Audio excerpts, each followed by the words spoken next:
एक गरीब आदमी बद्दू रात के वक्त वो कहीं बेचारा सुबह से चला था, मदीने पहुंचते उसे रात हो गई। उसने डरते हुए ना खैमा बाहर लगा लिया। जहां रात हुई ना, आधी रात हो गई, 1-2 बजे समझ ले पहुंचा मदीने, तो उसने बाहर ने खैमा लगा लिया। बीवी उसकी उम्मीद से थी, बच्चे की विलादत का वक्त करीब आ गया, बीमार हो गई, उसने खैमा लगाया।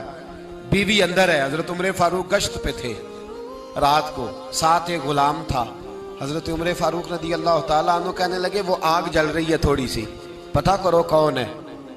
तो आपका गुलाम पता करने गया तो बद्दू ने डांट दिया, कहने लगे जाओ, तुम्हें क्यों बताऊं। हजरत उमर खुद गए, कहने लगे मुसाफिर भाई बता तो सही। कहने लगा जी छोड़े, मैं आपको क्यों बताऊं, मैं कौन हूं, कैसे आया हूं। फरमाया खैमे के अंदर से कराहने की आवाज आती, कोई दर्द से चीख रहा है, बता हमें बात क्या है।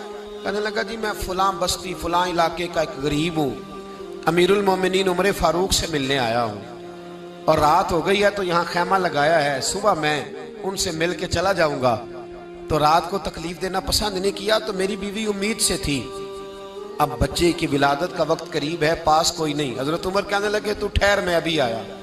चेहरे पे नकाब है, उसे बताया नहीं मैं ही अमीरुल मोमिनीन। उमर दौड़े गए, अपनी जौजा से कहने लगे अगर तुझे बहुत बड़ा अजर मिल रहा हो तो हासिल करेगी। क्या करूंगी। तो कहने लगे चल फिर मेरे साथ, बहुत बड़ा अजर है। एक दोस्त के यहाँ विलादत का वक्त है, जरूरत की चीजें साथ ले लो। उस औरत ने थोड़े दाने ले लिए, घी ले लिया। हजरत उमर से कहने लगी लकड़ियां इकट्ठी कर ले।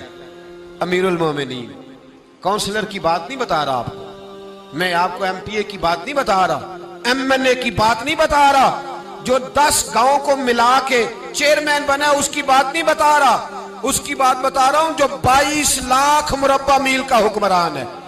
उसकी बात बता रहा हूं जो गली से गुजरे तो शैतान रास्ता ही बदल जाता है। उसकी बात बता रहा हूं जिसके बारे में मेरे मुस्तफा करीम सल्लल्लाहु ताला अलैहि वसल्लम ने फरमाया मेरा उम्र तो वो है कि 950 साल हजरत जिब्रील भी इसकी शान बयान करे तो अजमत खत्म नहीं होती। इतना बड़ा शख्स। हजरत उमर ने लकड़ियां इकट्ठी की, ईंटों का रोड़े लेके चूल्हा बनाया, पहुंच गए। आपकी जौजा कहने लगी ये थोड़े दाने डालने, घी डालने और एक लकड़ी लेके इसको हिलाएं, तैयार करें। खुद जौजा अंदर चली गई, हजरत उमर बाहर पकाने लगे।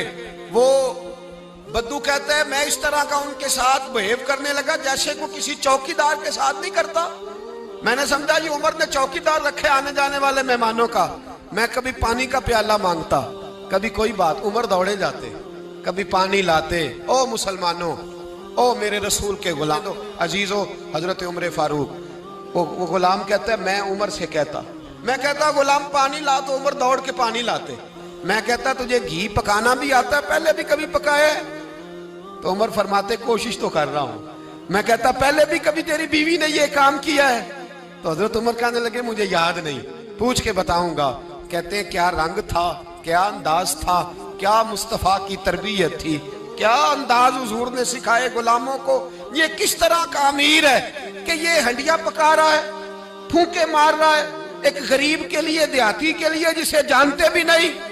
अंदर उस शख्स की बीवी के यहाँ बेटा पैदा हुआ तो हजरत उमर की बीवी अंदर से बोल के कहने लगी अमीरुल मोमिनीन मुबारक हो, आपके दोस्त के यहाँ बेटा पैदा हुआ है। जब कहा ना अमीरुल मोमिनीन मुबारक हो, तो वो शख्स कहता है मेरे हाथ कांपने लगे और मैं इस तरह दौड़ा कि मेरी पगड़ी गिर गई। मैं दौड़ा तो उमर ने बुलाया, कहा किधर जाते हो? कहने लगा आप अमीरुल मोमिनीन हैं, आप अमीरुल मोमिनीन, आप उमर हैं।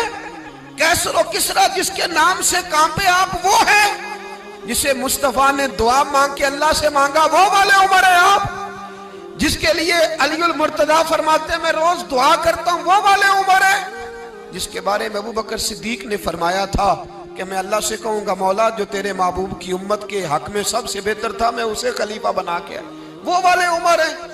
उमर अमीरुल मोमिनीन की बीवी वो तो खातून अव्वल होती है, वो तो मलका होती है, और तेरी बीवी दाई बनकर एक गरीब के बच्चे के पास बैठी रही विलादत के वक्त। उमर अमीरुल मोमिनीन होके तेरी दाढ़ी सारी धुएं से भर गई, तो ड्यूटी करता रहा। तो सैयदना उमर रो पड़े और उस बद्दू को सीने से लगा के कहने लगे तुझे पता नहीं तू कहाँ आया है, इस शहर का पता है? उसने कहा हुजूर कहाँ है? फरमाया ये मेरे नबी का मदीना है, ये मुस्तफ़ा का मदीना है। यहाँ अमीरों का इस्तकबाल नहीं होता, यहाँ गरीबों के इस्तकबाल होते। यहाँ हुजूर ने इस स्टेट पे मेरे रसूल पाक ने वो वाला रंग दिया है कि अब गरीब सर उठा के जीने लगे हैं, अब मजदूरों को इज्जतें मिलने लगी हैं, अब यतीमों ने सर उठा लिया है कि हमारा कोई